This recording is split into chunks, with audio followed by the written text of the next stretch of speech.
안녕하세요. 네, 반갑습니다. 저는 여기 FTA 관세무역연구원의 대표이사를 맡고 있고, 무역영어 또 1차 과목 담당을 하고 있는 김용훈 관세사라고 합니다. 네, 반갑습니다.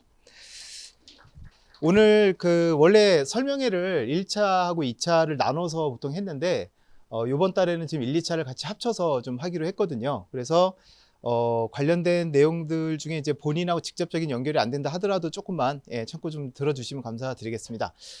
혹시 1차 대비해서 오신 분 손 들어 보실래요? 나는 1차를 해야 된다. 네, 그 정도고 나는 지금 동차를 생각하고 있다. 네, 1차가 압도적으로 좀 많네요, 숫자가. 그래서 1차 위주로 좀 설명을 드리고, 그리고 오늘은 어떤 분들을 초대를 했냐면 지난주에 18일에 요번에 40기 관세사 발표 난 거 혹시 아세요? 네, 발표가 났고요. 그래서 작년 같은 경우 보통 그러니까 90명을 뽑아오다가 작년에는 169명이 합격자가 나왔어요. 그래서 이게 어떻게 트렌드가 되는 건가, 앞으로 추세가 되는 건가, 아니면 작년만 그렇게 많은 합격자가 나온 건가 궁금했는데 올해를 보면 알 수 있었겠죠. 근데 올해는 몇 명 나왔을까요? 예, 다시 90명으로 줄어들었습니다. 그래서 90명 이제 합격자 배출이 됐고, 그래서 올해 합격자 중에 이제 분하고 수석 합격자하고 이제 최연소 합격자 이 두 분을 오늘 모셨어요. 그래서 그분들이 이제 공부했던 얘기 좀 해주실 거고, 여러분들도 궁금한 게 있으실 거 아니에요. 그래서 질문도 좀 하고 답변 드릴 수 있는 그런 시간을 좀 마련을 했습니다.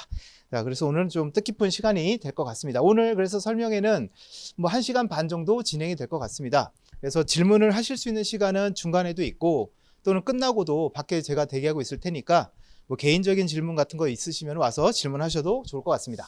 자, 오늘 설명회는 크게 세 부분으로 좀 나눠서 말씀을 드릴 건데, 먼저 저희 FTA 관세무역연구원 소개하고 관세사 시험 자체에 대한 설명을 간단하게 좀 드릴 거고요. 그리고 올해 이제 1차와 2차 합격자가 다 발표가 됐는데 그 합격자들에 대한 여러 가지 통계 분석 같은 것도 좀 말씀을 좀 드리도록 하겠습니다. 이 부분이 많이 궁금한 부분이 많으실 거고, 그리고 이제 앞으로 공부하기 위한 여러 가지 전략과 저희 학원의 이제 프로모션 같은 것들을 설명을 드리고 마무리를 하도록 하겠습니다. 자, 일단 저희 이제 연구원에 대해 설명을 좀 드리자면, 일단은 이름에도 나와 있다시피 무역과 관련된 또는 관세와 관련된 모든 교육을 다 제공하고자 만든 교육기관이라고 생각하시면 되겠고, 2013년도에 이제 설립이 됐고요. 그래서 주로 이제 관세사 자격 과정, 그리고 이제 FTA 관세 전문가, 그 다음에 관세무역 자격증, 뭐 관세사 말고도 또 다양하게 있죠. 기본적으로 무역영어, 국제무역사, 뭐 보세사, 원산지 관리사 등등. 그래서 그런 여러 가지 이제 과정을 다 운영을 하고 있고, 그 다음에 이제 아직은 진행이 되고 있지 않지만 좀 나아가면은 이제 기업 실무자를 대상으로 한 그런 교육 과정도 진행을 하려고 이제 저희가 계획을 하고 있습니다. 그래서 우리나라에서는 이 관세사와 관련된 최고의 교육기관이라 보시면 될 것 같습니다.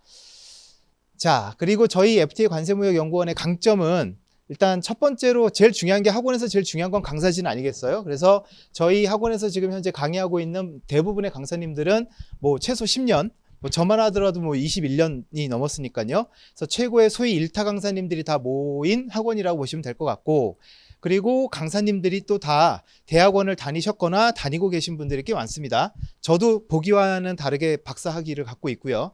그래서 학계와도 활발한 교류를 하고 있다는 게 무슨 의미냐면, 여러 가지 이제 학회 활동을 해야 요즘 학계에서의 트렌드라든가 이런 것들을 정보를 좀 빨리빨리 캐치할 수 있잖아요. 그리고 그게 이제 시험에 반영이 되기 때문에 그런 부분들을 정보를 먼저 빨리 알려드리는 그런 역할을 하는 게 저희 학원의 교수진들의 역할이다라고 말씀을 드릴 수 있고, 그리고 이제 세 번째 보시면 저희 학원 출신 합격자에 대한 채용을 좀 지원해 주는 게 있습니다. 뭐 공식적으로 뭐 이렇게 대놓고 하는 건 아니지만 합격을 한 이후에 본인이 가고 싶어 하는 그런 법인이 있을 경우에 그런 부분에서 저희가 좀 도움을 드린다든가 추천을 드린다든가 뭐 그런 것들을 저희가 할 수가 있습니다. 그래서 여기 보면 이니셜로만 나와 있는데 지금 현재 관세법인 탑 10에 들어있는 여러 법인들이 있는데 그 법인들의 이제 대표 관세사님들이 다 저와 비슷한 동기 내지는 아래 위 한 기수, 두 기수 정도 선후배들이에요. 이해되셨죠? 대표님들이. 그래서 그분들이 어떠한 인재를 원하는지도 알고, 또 거꾸로 연락이 오기도 해요. 본인들이 이런 이력서를 다 받아놨는데 만약에 이제 최종 한 명을 이제 뽑을 건데 만약에 3명으로 압축이 됐다. 그럼 면접을 보러 오면 다들 어떻게 얘기해요? 어떻게 얘기해요? 뼈를 묻겠습니다. 충성을 다하겠습니다. 저는 절대 이직 안 합니다. 뭐 이렇게 다 얘기하잖아요. 근데 그것만 갖고 믿을 수가 없으니까 거꾸로 이제 저한테 물어보시는 경우도 있어요. 이 중에 혹시 아는 학생이 있냐? 그러면 이제 아무래도 학원에 다닐 때 공부할 때 본 모습이 진짜 그 사람의 모습일 테니까 이 친구는 어떤 친구들께 말씀을 드리고도 하는데 나쁜 얘기는 안 하죠. 제가 뭐 아무튼 그래서 이런 부분도 있고 그래서 이번 주 금요일 날 저 올해 합격자들을 대상으로 이제 축하연 파티를 여는데 그 파티에도 저희가 이제 그 채용 박람회 같은 거를 열어요. 그래서 거기에 법인에서도 실제 오셔가지고 면접도 보고 그 자리에서 채용도 이루어지고 하는 그런 것들을 제공할 수 있는 학원은 저희밖에 없다. 그렇게 말씀을 드릴 수가 있습니다. 그 다음에 이제 다양한 장학제도를 이제 운영을 하고 있고요. 그래서 모의고사 성적 우수자에게는 장학금을 제공을 하고, 근데 현금은 아니에요. 현금을 주니까 술을 자꾸 사 먹길래 술 먹지 말라고 이제 상품권을 드립니다. 엄마 갖다 드리라고. 그리고 이제 기초생활 수급자 등 약간 생활이 좀 힘든 분들은 그 증명서류를 갖고 오시면 90% 할인하는 프로그램도 갖고 있습니다. 자, 그 다음에 요거는 뭐 좀 전에 말씀드린 내용들하고 좀 중복이 되는 부분인데 뭐 저희 국내 탑 관세법인과 MOU 체결했다 뭐 나오는데 요거는 그냥 넘어가도록 하겠습니다. 그 다음에 2013년도에 저희가 개원을 해서 14년도부터 그 합격자들을 배출을 하기 시작했는데 90명 중에 뭐 78명 합격자고 밑에 있는 거는 이제 64명이라는 숫자는 저희 학원에서 2차 모의고사를 수강했던 그 숫자를 따로 뽑은 거예요. 그래서 쭉 비슷한 내용이죠. 뭐 많을 때도 있고요. 그 다음에 2019년도 뒤에 보시면은 여러분들 배경 화면 보이세요? 사진? 여기 이제 축하연 때 단체 사진 찍는 건데 매년 이렇게 찍어요. 찍는데 이제 2020년부터는 없습니다. 없는 이유는 아시겠죠? 코로나 때문에 집합 금지 때문에 어떻게 보면 이제 37기 관세사들은 약간 좀 불쌍한 기수예요. 그 축하연을 못했어요. 그 코로나 때문에. 그래서 이때 149명이 나왔었고, 그리고 이제 2021년 35회에는 다시 이제 90명을 뽑았고, 이때는 이제 축하연을 할 수가 있었고요. 다행히. 그리고 2022년 이때는 지금 사진을 못 넣었네. 일단 169명 이제 작년에 합격자가 나왔고요. 그리고 올해 다시 90명으로 줄었고 이제 83명이 저희 학원 출신, 그다음에 69명이 저희 모의고사 출신 이렇게 나오고 있습니다. 그래서 관사 이 수험 시장에선 저희가 한 70%에서 80% 정도는 점유를 하고 있다고 보시면 될 것 같습니다.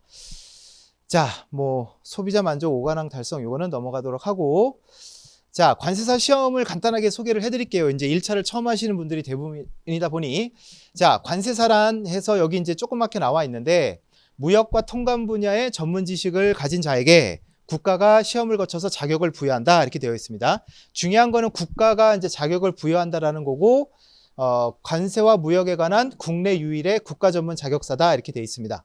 그래서 국가 전문 자격사라고 하는 게 흔히 말하는 뭐 8대 전문직 있죠. 그 8대 전문직이라고 하는 분들을 우리가 국가 전문 자격사라고 부르는데 뭐 어떤 게 있어요? 대표적으로 뭐가 있죠? 8대 전문 자격사. 관세사? 아무리 그래도 관세사가 1등은 아니죠, 솔직히. 변호사 있고, 그죠? 그다음 변리사도 있고, 회계사도 있고, 세무사도 있고, 법무사, 노무사 되게 많죠. 자, 이런 사람들은 어떤 특징이 있느냐? 국가 전문 자격사라고 하는 분들은 법률이 있어요. 변호사 같은 경우 변호사법이 따로 있고요. 변리사도 변리사법이 따로 있고, 관세사도 관세사법이 따로 있어요. 그럼 이건 무슨 의미다? 그 시험을 통과해서 그 자격을 가진 사람한테만, 그 사람들만 할 수 있는 고유의 업무 영역을 누가 정해준다? 국가가 법으로 정해줬다는 뜻이에요. 이해되셨죠? 이게 제일 큰 차이점이에요. 보통 우리가 국제무역사 자격증이라고 하면 많이 알고 있지만 그건 우리가 국가 전문 자격사라고 얘기하지 않아요. 왜?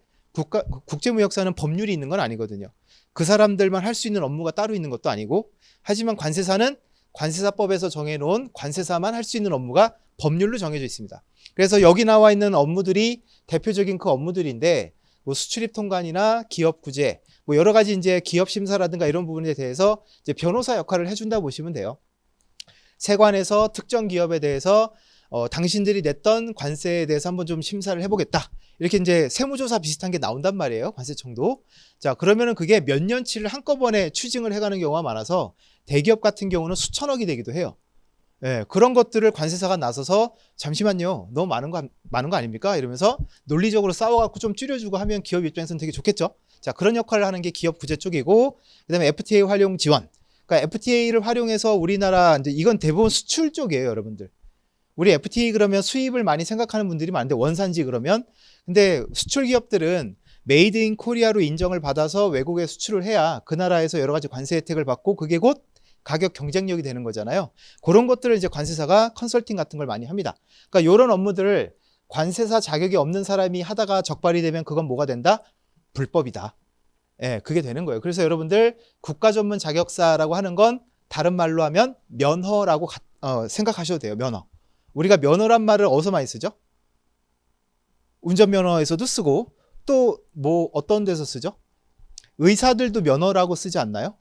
예. 그러니까 의사 자격이 없는 사람이 의료 행위를 하면 그건 어떻게 돼요? 불법이 되는 거죠. 같은 맥락이라고 보시면 되겠습니다. 그게 국가 전문 자격사라고 하면 되겠고, 그래서 시험이 쉬울까요, 어려울까요? 국가 전문 자격증이라고 하는 게 되게 어렵겠죠. 예. 다만 그 합격을 했을 때 보상은 되게 크겠죠. 평생 내가 먹고 살 직업이 정해지는 거니까 뭐 그 안에서 정말 돈을 많이 벌든 또는 덜 벌든 그 차이는 있을 수 있어요. 개인의 역량에 따라서. 하지만 내가 그 정년퇴직을 무서워하면서 벌벌 떨어야 되고 나이 먹어가는 거에 대해서 되게 두려워해야 되고, 그죠? 우리 또 여아구 같은 경우는 또 결혼하거나 출산하거나 그러면 또 민간기업 같은 경우는 알게 모르게 또 불이익을 주잖아요. 얼마 전에 어디 뉴스 보니까 육아휴가 갔다 왔더니 강등을 시켰대요. 강등. 한 계급을 깎았대. 그건 좀 심한 거 아니에요? 예, 저출산 때문에 문제가 많다 그러면서 휴가 갔다 왔다고 1계급 강등을 시키는 건 좀 그건 말이 안 되는 거잖아. 아무튼 그런 걱정도 전문직에서는 크게 할 필요가 없다. 예, 그래서 굉장히 안정적인 직업인데 시험은 어렵다. 그건 뭐 다 알고 오셨을 테니까. 자, 전반적인 관사시험 자격 일정은 자, 보통 2월 초쯤에 원서 접수가 시작이 됩니다. 근데 시험 공고는요. 전해 12월 중순쯤이면 이제 예비 공고가 나옵니다. 그래서 올해 12월 되면 이제 2024년도 그 시험에 대한 여러 가지 운영 계획이 다 나올 거고요. 그리고 3월 중순쯤에 1차 시험이 진행이 돼요. 한 셋째 주 토요일 정도 생각하시면 될 거예요. 그 다음에 6월 중순에 2차 시험이 치러지고 이제 아까 말씀드린 것처럼 10월 중순쯤에 합격자 발표가 난다. 그래서 올해는 90명이 나왔다. 그래서 시험 과목은 이렇게 쭉 나와 있는데 요거는 이제 뒤에 나올 거니까 그때 좀 말씀을 드리도록 하겠습니다. 자, 요것도 많이 물어보시는 질문이에요. 관세사 합격하면 향후 진로가 어떻게 됩니까? 되게 중요한 질문인데, 자, 일단 뭐 회계사 합격하면 회계법인으로 거의 가죠. 뭐 변호사 시험 합격하면 대부분 법무법인 가듯이 똑같이 관세사 시험 합격하면 거의 95% 이상은 어디로 간다? 관세법인이라든가 관세사무소로 이제 취업을 하게 됩니다. 뭐 수습도 받아야 되고요. 그리고 이제 어느 쪽으로도 많이 가냐면 통관취급법인, 예, 이쪽으로도 많이 갑니다. 통관취급법인은 밑에 가로 열고 뭐라고 돼 있죠? 예, 종합물류기업 이렇게 돼 있죠. 그래서 수출입 물품을 다루는 여러 가지 큰 종합물류기업들. 여러분들 아는 데가 어디 있을까? 종합물류기업. 글로비스 들어봤어요? 현대글로비스. 현대차만 주로 운송 많이 하는 글로비스. 그 다음에 LG 거는 원래 판토스라는 업체에서 많이 했었는데 예전에. 그 다음에 이제 CJGLS도 있고요. 그 다음에 특송도 있죠. UPS, DHL 뭐 이런 데가 통관취급법인이라고 보면 돼요. 종합물류기업. 그럼 여기서는 관세사한테 통관을 맡겼다가 통관해도 되지만 여긴 물량이 워낙 많잖아요. 그러다 보니까 여기는 특혜를 준 거예요. 어떻게? 이런 물류기업은 자신들이 운송하거나 보관하는 창고의 경우 보관하는 물량에 한해서는 자기들이 통관할 수가 있어요. 다만 조건은 뭐다? 관세사를 어떻게? 채용을 꼭 해야 돼요. 그래서 이쪽으로도 많이 가시고요. 그 다음에 이제 회계법인에서도 별도로 관세법인을 만들어가지고 관세사를 채용을 합니다.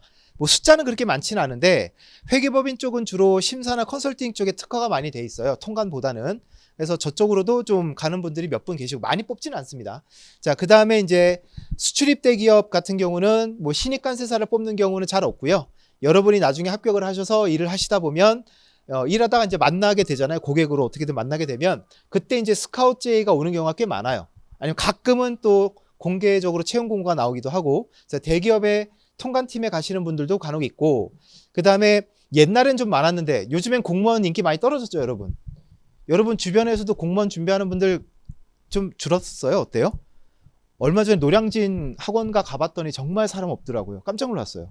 길거리에 사람이 없더라고요. 공무원 학원들이 요즘 되게 힘들어졌다고 해요. 뭐 많이 뽑지도 않는다고 이번 정권에서는 얘기했고, 예, 그러다 보니까 공무원 숫자를 줄인다고 했죠. 근데 줄이는데 있는 사람들을 자를 수는 없으니까 그죠? 덜 뽑는 거죠, 뭐. 예, 그렇게 지금 가고 있고, 그리고 이제 법무법인 쪽에서도 가뭄에 콩나듯이 뭐 한두 분 이렇게 모셔가긴 하는데 저거는 그냥 생각 안 하시는 게 좋을 것 같습니다. 예, 그렇게 많은 숫자는 아니어서. 그래서 대부분은 취업을 하게 되면 이쪽 관세법인, 초창기에는 이렇게 돼요. 회계법인이나 관세법인 합격하면 이쪽으로 가게 되고, 어느 정도 경력을 쌓으면 이쪽으로 가는 분들도 좀 생기더라. 물론 여기 계속 계시는 분들이 더 많고요. 네. 자, 그래서 합격만 하면 먹고 살 걱정은 하지 않아도 된다. 그렇게 말씀을 드릴 수 있을 것 같고, 그 다음에 이런 부분들이 굉장히 많아진 이유가 뭐냐면, 그게 벌써 몇 년 전이죠? 알파고랑 이세돌하고 막 바둑 뒀던 게 몇 년 전이에요, 그게? 그때 되게 충격이었는데, 그죠? 예. 그 AI가 이제 앞으로 직업을 대체한다라는 그런 얘기가 되게 많이 나왔잖아요. 그래서 그런 부분에 있어서 이제 이런 게 좀 많이 궁금했는데, 다행히 이제 한국고용정보원이라고 하는 노동부 산하기관에서는 관세사 직업 전망을 향후 10년간은 다소 증가할 것이다 라고 되어 있고, 그리고 이유는 뭐 여러 가지 이제 나와 있어요. 교육량 증가하고 관세 고용 증대하고 이렇게 되어 있는데, 지금 교육량 증가는 약간 좀 지금 삐끗하고 있죠. 우리나라 지금 무역이. 예, 약간 좀 침체가 되고 있는 상황이긴 한데 좀 좋아지겠죠, 앞으로는. 자, 그 다음에 1차 교수진과 과목을 좀 소개를 드리도록 하겠습니다. 저희는 1차 교수님도 그렇고 2차 교수님도 그렇고 과목별로 복수의 강사님들이 계세요. 그래서 1차 같은 경우는 나중에 수강 신청을 하실 때 둘 중에 한 분을 선택을 하시는 방법으로 이제 수강 신청을 하시면 됩니다. 그래서 관세법에는 구민의 관세사님하고 임예진 관세사님이 계시고, 그다음 무역영어는 이제 저하고 유샘나 관세사 두 분이 있고요. 그리고 회계학과 내국소비세법 두 과목을 같이 강의하시는 유지원 회계사님 계시고, 그다음에 회계학의 김성수 세무사님, 그다음에 내국소비세법의 이경신 세무사님 이렇게 되어 있습니다. 그래서 수강 신청하실 때는 선택을 하시면 될 것 같고, 자, 그다음에 1차 시험에 대해서 간단히 설명을 드리면 1차 시험 과목은 총 4과목입니다. 그래서 1교시 관세법, 그다음에 2교시의 무역영어 두 과목을 보고, 2교시에는 이제 부가가치세, 개소세, 주세해서 내국소비세법이라고 하고요. 그 다음에 가장 어렵다고 하는 회계학이 2교시에 있습니다. 그래서 총 2교시로 돌아가고, 각각 1교시는 몇 분씩 보죠? 1교시, 2교시가? 80분씩 봐요. 80분, 80분. 문제도 40문제, 40문제에서 80문제가 되고, 그럼 평균적으로 보면 한 문제당 몇 분? 1분이 할당이 되는 거죠. 근데 이제 OMR 카드 마킹하고 뭐 이런저런 시간, 짜투리 시간 빼면 한 문제당 1분은 아닐 거예요.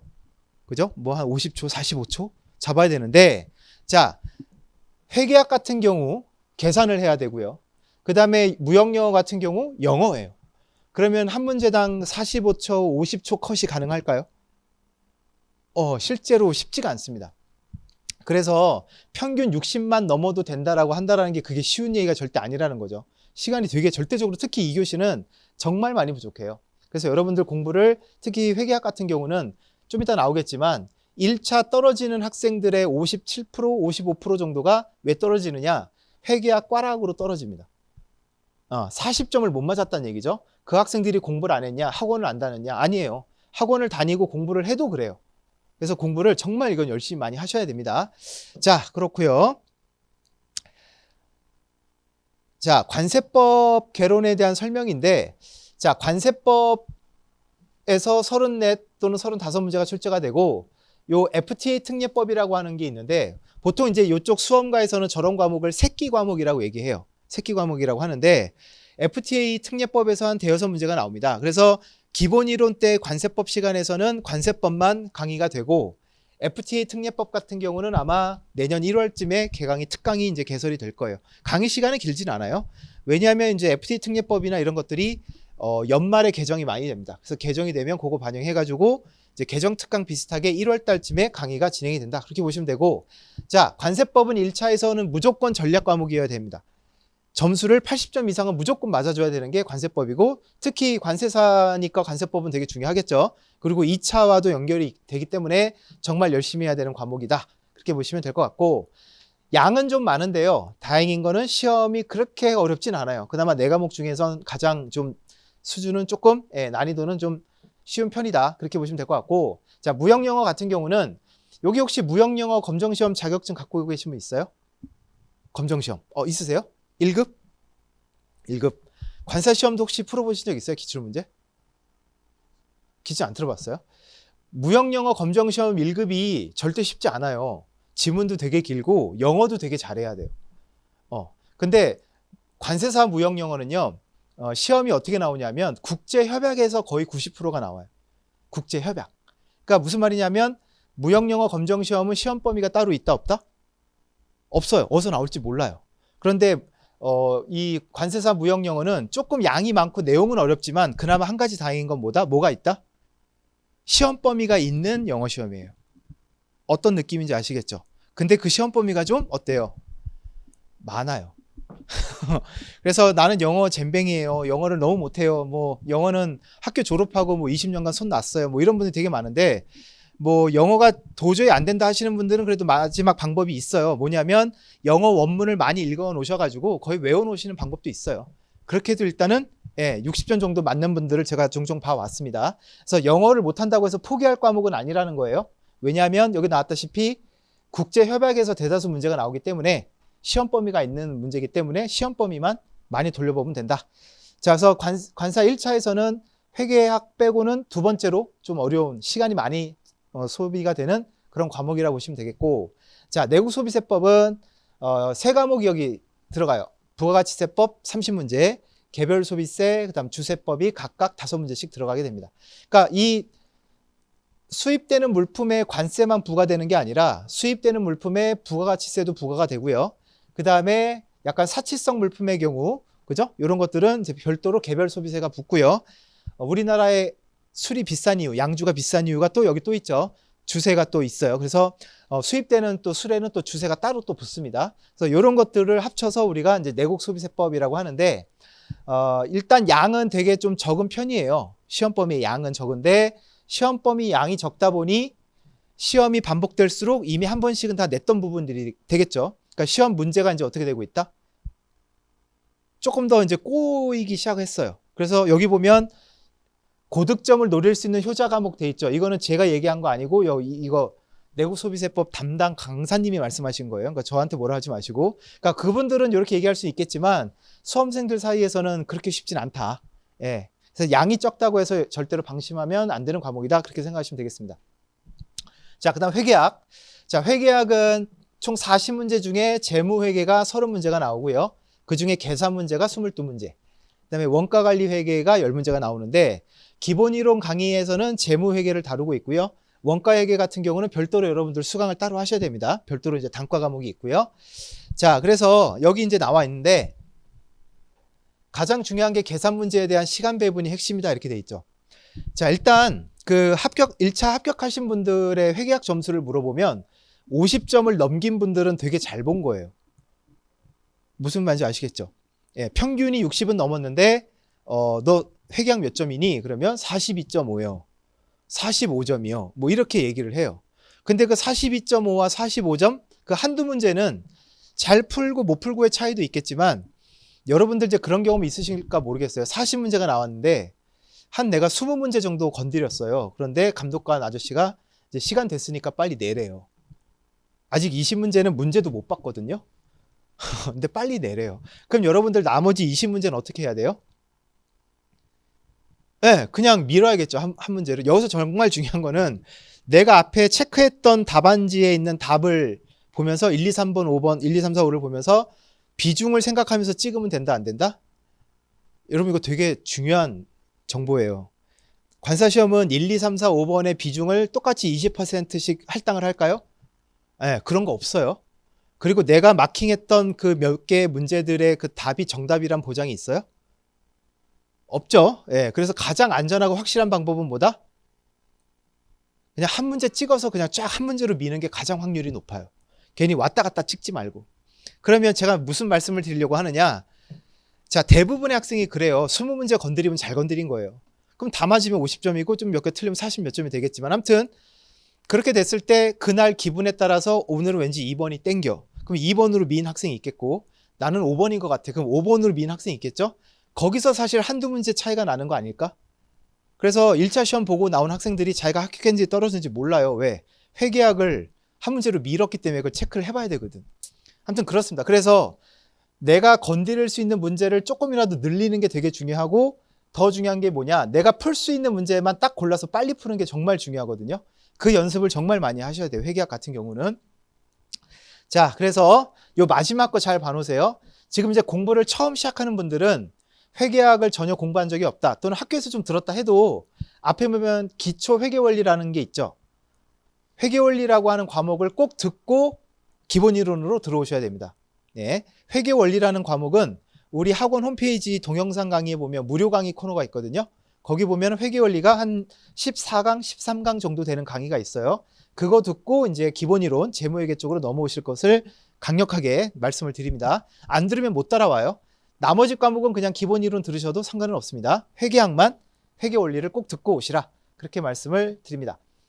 자, 됐고, 그 다음에 지금 이제 시작하시는 분들, 11월 달이 어떻게 보면 되게 여러 가지 이정표가 되는 시기인 것 같아요. 지금 공부 이제 막 시작하려고 하시는 분 손 들어 보실래요? 이제 이제 시작하시는 거예요? 조금 더 일찍 올 수 없었습니까?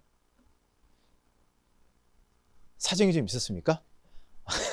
어디 인터넷에서 3개월만 하면 돼, 뭐 이런 얘기 듣고 오신 건 아니죠? 예. 혹시 주변에 그런 얘기 하는 사람 있으면 멱살을 잡고 아구창을 날려버리세요. 진짜로, 예, 진짜로. 여러분들의 인생을 익명 게시판에 댓글에 걸 거예요? 자기 인생을 그렇게 거는 사람들 나 이해가 안 되겠어요? 예. 최소한 누군가 얘기할 때 자기 이름이나 자기 얼굴을 오픈하고 얘기하는 사람의 말은 믿어도 돼요. 근데 전혀 그런 거 없이 그냥 익명 게시판에서 뭐 3개월이면 껌이지, 뭐 이런 사람들, 아니면 나는 2차 강의 하나도 안 들었어, 그걸 믿어요?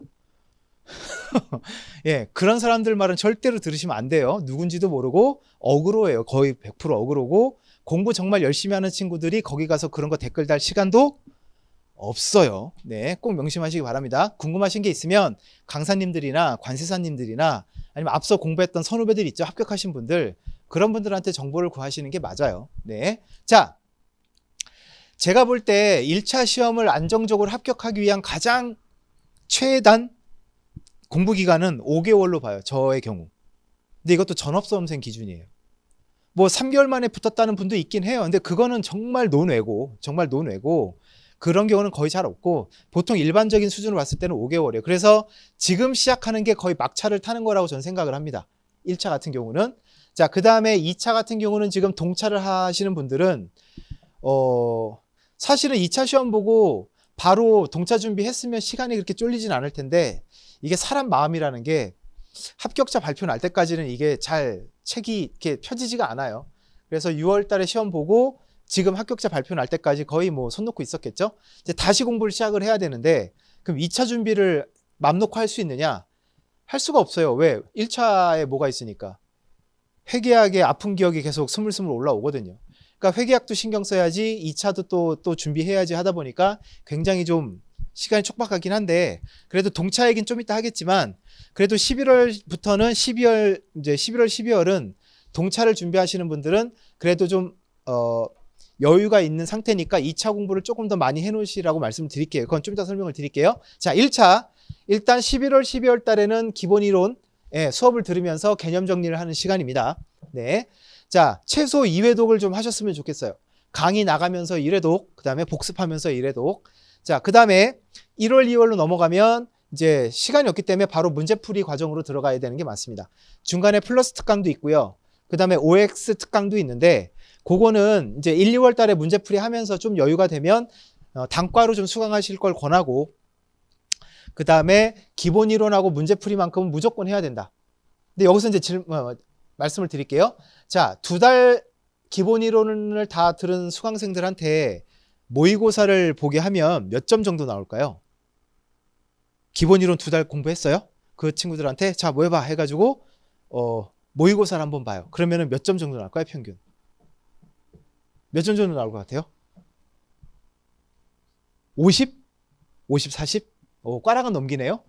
네, 몇 점 정도 나올 것 같아요? 2, 30? 20점이 나와요. 기본 이론, 그러니까 2달을 수업을 다 들었는데도 20점밖에 안 나와요. 그 되게 이상하죠, 여러분? 이론 공부 해보신 적이 없죠? 예, 고시 공부가 그래요. 강의를 2달 들었다고 아는 게 있을 것 같죠? 한 개도 없어요. 뭘 들었지 싶어요. 정말 그래요. 자, 그런데 여기서 이제 많은 분들이 이제 잘못 생각하는 게 뭐냐면, 아, 나는 아직 문제풀이 넘어갈 자격이 안 돼. 나 같은 게 무슨, 이러면서 다시 이제 뭐 해요?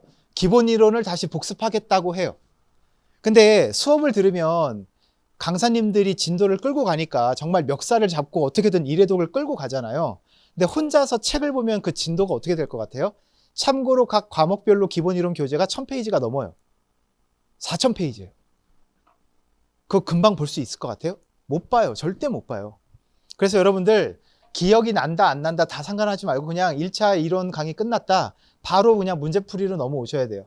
문제풀이 과정은 테스트 과정이 아니라 기출문제를 가지고 다시 한번 이해독을 하는 시간이에요. 그러니까 절대로 부담 가질 필요가 없어요. 테스트는 여기 3월에 있는 모의고사가 테스트지, 여기 이제 1, 2월 달에 문제풀이는 그냥 문제로 이해독을 하는 거다. 기출문제를 가지고.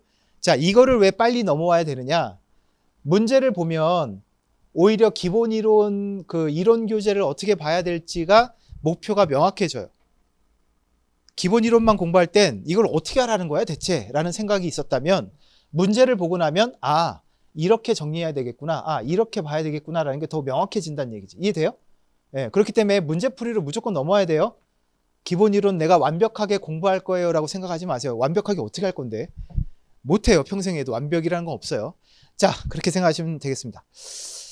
자, 그 다음에 올해 1차 합격자에 대한 간단한 통계인데, 자, 올해 1차 시험은 2181명이 접수를 했습니다.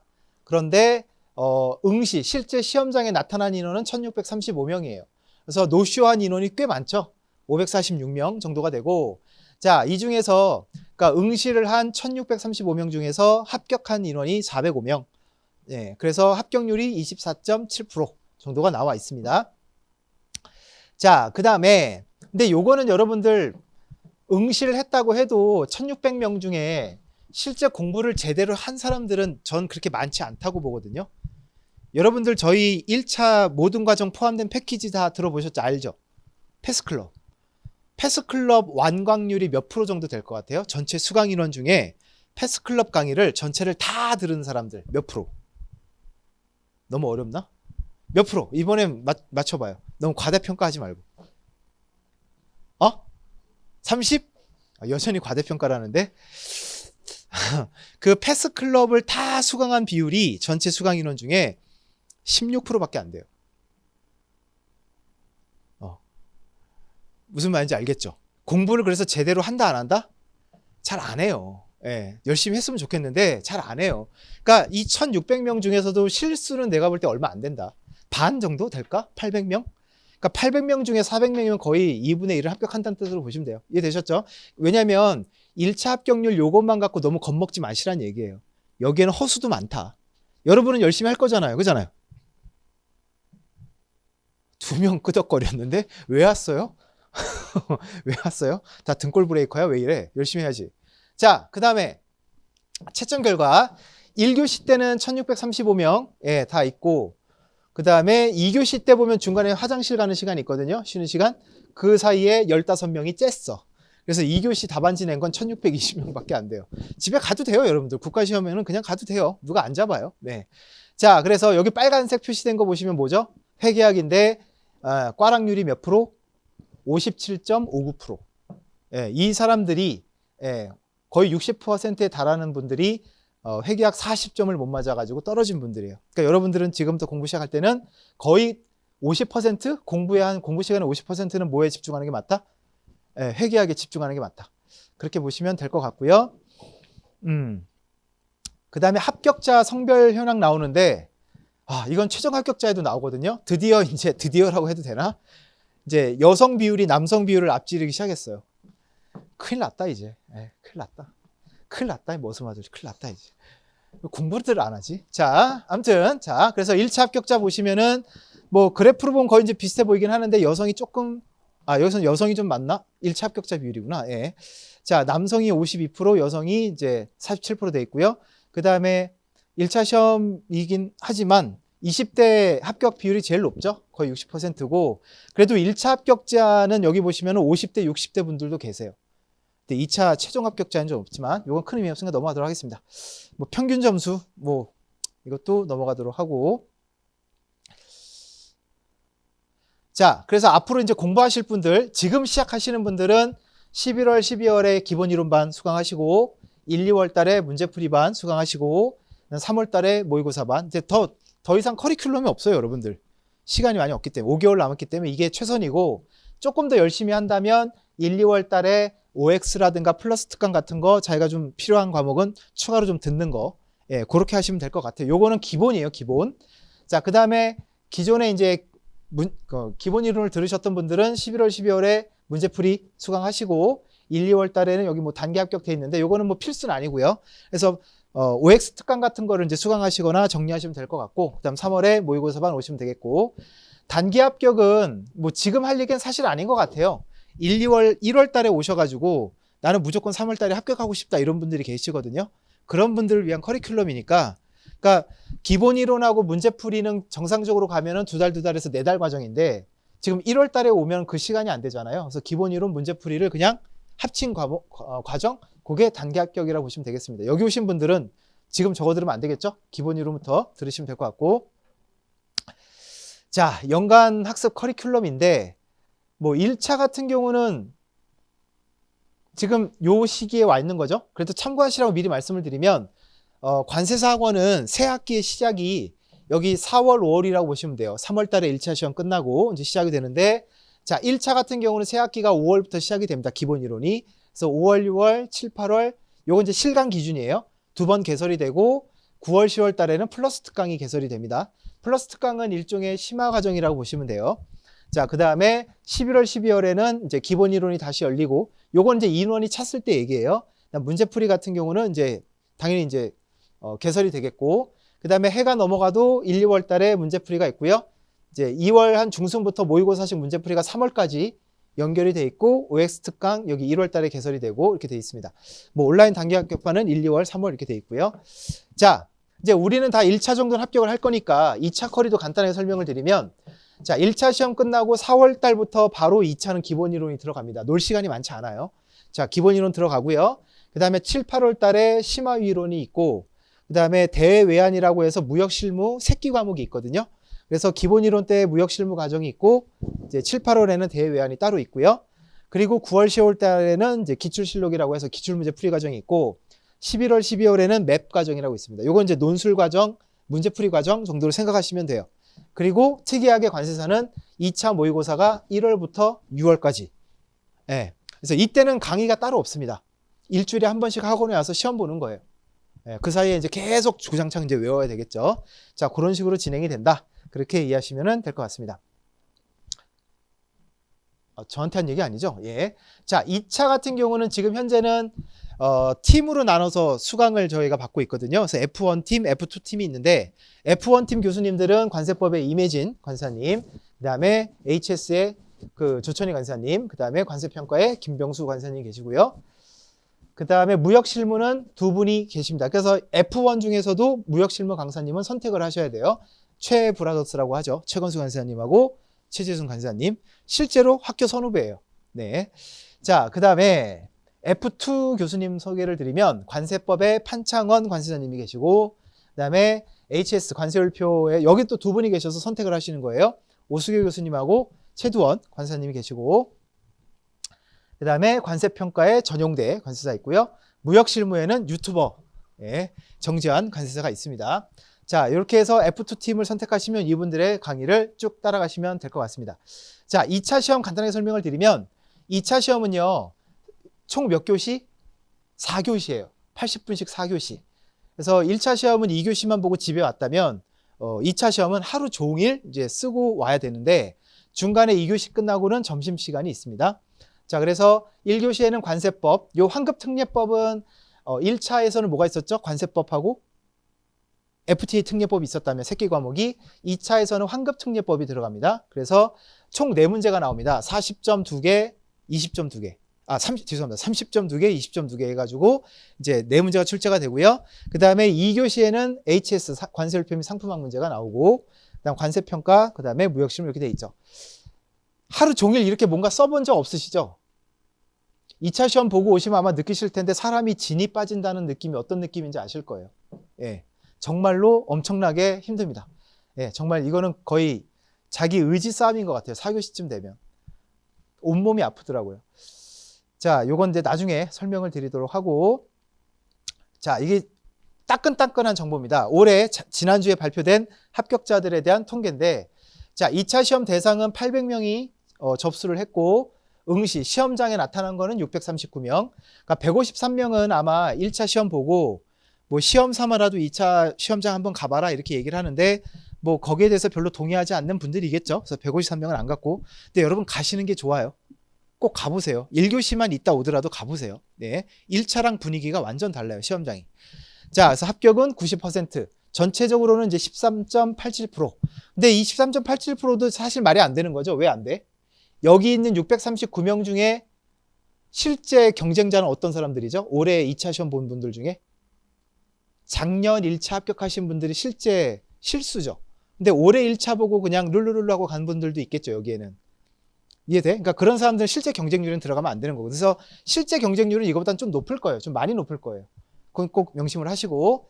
자, 올해 같은 경우 여기 점수가 쭉 나오는데, 올해 같은 경우 그 2교시에 있는 관세율표 및 상품화 HS 점수가 보면 굉장히 짜게 채점을 하신 것 같아요.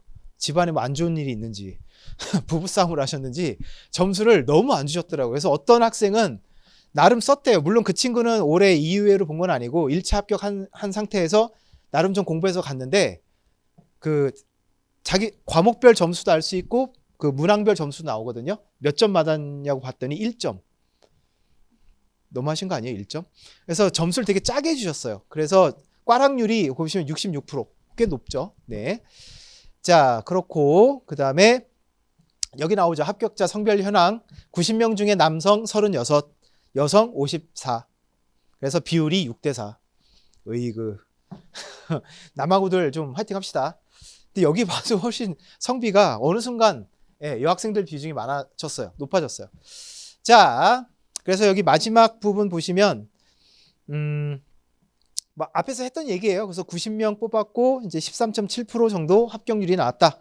그렇게 보시면 될 것 같습니다. 앞으로는 여러분 계속 90명만 나올 것 같아요. 네. 자, 전체적인 통계를 보시면은 남녀 비율은 이제 말씀드린 것처럼 이제 6대4 이렇게 나와 있고요. 그다음 연령 비율 20대가 77%, 30대가 20%, 그다음에 40대도 요번에 두 분이나 합격을 하셨습니다. 네. 여기 대부분 다 20대가 많죠? 네. 자, 그다음에 유예 및 동차 비율. 유예와 동차는 어떤 말인지 다 아시죠?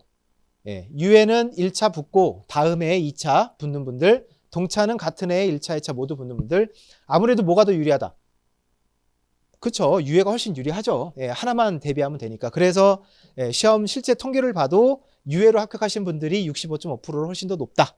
네, 그래서 여러분들 공부를 시작하면서부터 동차를 목표로 하시지 말고 무조건 눈앞에 있는 1차부터 합격하고 그 다음에 2차 합격하고 이런 식으로 하는 게 맞아요. 지금 공부를 한다고 왔는데 어떤 학생이 왔는데 1차가 5개월밖에 안 남았으니까 좀 가능성이 낮지 않나요? 이러면서 자기는 지금부터 내후년 동차를 준비하겠대요. 2025년 동차를. 그 말은 저한테 뭐 어떻게 들리냐면 그냥 놀겠다는 소리로 들려요. 그렇게 하면 안 돼요. 내년 1차 시험이 있잖아요. 3개월이 남았든 2개월이 남았든 일단 눈앞에 있는 시험을 위해서 최선을 다하는 거예요. 그렇게 해야 그게 어디 가고 어디 안 가고 나한테 남거든요. 근데 내후년을 먼저 보겠다? 그럼 공부 안 하겠다는 뜻이에요. 그래서 여러분 항상 시험 준비할 땐 유예를 목표로 해서 가능성이 낮다 하더라도 당장 눈앞에 있는 시험을 위해서 열심히 하셔야 됩니다. 자, 보시면 일단 올해 합격자들 평균 수험 기간은 30개월로 나왔습니다. 30.1개월. 예. 그래서 비교가 많이 되는데요. 최소 여기 보면 동차예요. 그것도. 최소 수험 기간을 찍은 분이 15개월 만에 붙었대요. 근데 가장 공부를 오래 하신 분이 8년 6개월. 이분한테 진짜 박수를 쳐드려야 될 것 같아요. 그죠? 진짜 인간 승리인 것 같고. 자, 유예생 같은 경우는 최소 18개월. 그러니까 이런 분들이 1차 붙고 1년에서 2차 붙고 딱 깔끔하게 이렇게 합격하는 분들이 딱 깔끔하죠. 자, 보시면 비중이 24개월 미만, 보통 이제 요 분들이 이 유해일 가능성이 매우 높겠죠. 요런 분들이 27명, 30%. 그 다음에 36개월 미만, 요 분들이 아마 3동차일 가능성이 매우 높아요. 그런 분들이 34%. 그러니까 제가 항상 말씀드리는 게 뭐냐면 이 유해가 30%, 전체 합격자를 100으로 보면 그다음 3동차가 몇 프로? 30%. 나머지가 40%. 그러니까 여러분들 합격하려면 몇 년 안에 붙어야 된다? 일단 3년. 3년 안에. 그래서 첫 유해 때 떨어지는 건 뭐 오케이, 그럴 수 있고. 다만 3동차 안에 다 붙어라. 그렇게 되지 않으면 이제 기타로 넘어가게 되면 비율이 확 줄어들잖아. 이렇게 이해되셨죠? 요만큼이 3년 안에 붙는 거고, 그게 넘어가면 이렇게 되는 거예요, 비중이. 그래서 일단은 3년 안에 붙는 걸 좀 목표로 하셨으면 좋겠고, 동차생 같은 경우는 거의 다 3동 이상일 테니까 수험 기간이 36개월 미만, 48개월 미만, 좀 다 장수생들이 좀 많죠. 그렇습니다. 자, 그래서 여러분들은 지금 공부하시는 분들은 내년 1차 무조건 합격하고 내후년 유예로 합격하고, 그럼 그게 딱 좋고요. 동차 하시는 분은 당연히 내년 동차 하셔야 되겠죠. 자, 많이 뽑아주면 좋겠는데 왜 이렇게 안 뽑나 모르겠습니다. 자, 그래서 요번에 합격자들의 점수인데, 이 짧은 그래프는 전체 평균이에요. 근데 전체 평균 점수는 크게 의미가 없는 게, 올해 1차 붙고 그냥 크게 준비 안 하고 가신 분들의 점수도 여기다 포함된 거니까 크게 의미는 없는데, 합격자들의 점수는 이렇게 나와 있습니다. 그리고 올해 합격 최저 커트라인 점수가 57.25점으로 나왔다. 그러니까 60점을 꼭 넘지 않아도 이제 90명을 맞춰야 되기 때문에 좀 합격자들을 끌어올린 것 같아요. 그렇게 보시면 되겠습니다. 자, 출신 대학교별 합격자, 이것도 되게 궁금해하던데 원래 비슷비슷한 학교들이 있었거든요. 외대, 경희대, 그 다음에 동국대, 뭐 중앙대, 숭실대 비슷비슷한데, 올해는 나왔다시피 어떤 학교가 독주했어요. 외대가 11명이나 나왔어요. 90명 중에 11명이면 되게 높은 거예요. 외대 있어요? 외대? 뭐 자랑스럽게 뻗쩍 드네. 전통 이어가야 될 거 아니에요. 부담될 거 아니야. 근데 외대에서 관사 공부 많이 해요? 안 해? 아싸야? 잘 몰라 학교? 그렇구나. 예. 아무튼 저 같은 경우 저는 시험을 99년도에 합격했거든요. 그래서 98, 99년도에 공부를 했겠죠. 그래서 중도에 가가지고 관세법 책 펴놓고 있으면 그때는 정말 이상했어요. 사람들이 지나가다가 뒤에서 이렇게 인기척을 느껴요. 웅성웅성대요. 뭐야? 그러면 지금 뭐 보세요? 그런다? 이게 뭐예요? 관세법이 뭐예요? 되게 이상한 거 공부하는 되게 그런 눈을 많이 쳐다봤거든요. 근데 요즘은 관사 공부하는 사람 좀 많아졌죠? 여러분 좋은 시대에 공부하시는 것 같아요. 자, 아무튼 그렇습니다. 여러분들 학교가 여기 있는지 모르겠지만 학교 명예를 좀 높이셨으면 좋겠습니다. 네. 근데 우리 학교는 왜 없냐? 네, 아무튼 넘어가겠습니다. 자, 이제 요건데 열공반이라고 해가지고 저희가 9월부터 새롭게 시작된 관리형 반인데, 특히 이제 요번에 유예에서 떨어지시고 3동차 준비하시는 분들 중에 이대로는 좀 안 되겠다, 혼자 공부하는 게 좀 이게 효율이 맞지가 않다, 그리고 잘못된 방법으로 실패를 했으니까 좀 방법을 바꿔보고 싶다 하시는 분들 중에 열공반에 대한 궁금해하시는 분이 좀 많았거든요. 그래서 오늘 요거 운영하시는 여기 정보원 관사님 모시고 잠깐 얘기를 좀 듣고, 1차 하시는 여러분들 좀 들어놓으세요. 나중에 1차 시험 보면 여러분들 내년부터는 4월부터 시작할 수 있어, 열공반. 그래서 요거는 좀 인원 모집에 마감이 있기 때문에 빨리 신청해야 되니까 생각을 미리 좀 굳혀놓는 게 좋을 것 같고, 이 정보공 관세사님 끝나고 나면 그 수석하고 최연소 합격자 모시고 좀 얘기를 해볼게요. 질문 많이 하세요. 자, 정보공 관세사님 박수로 좀 맞아주시기 바랍니다. 박수. 안녕하십니까, 정보건 관세사입니다. 네, 반갑습니다. 네.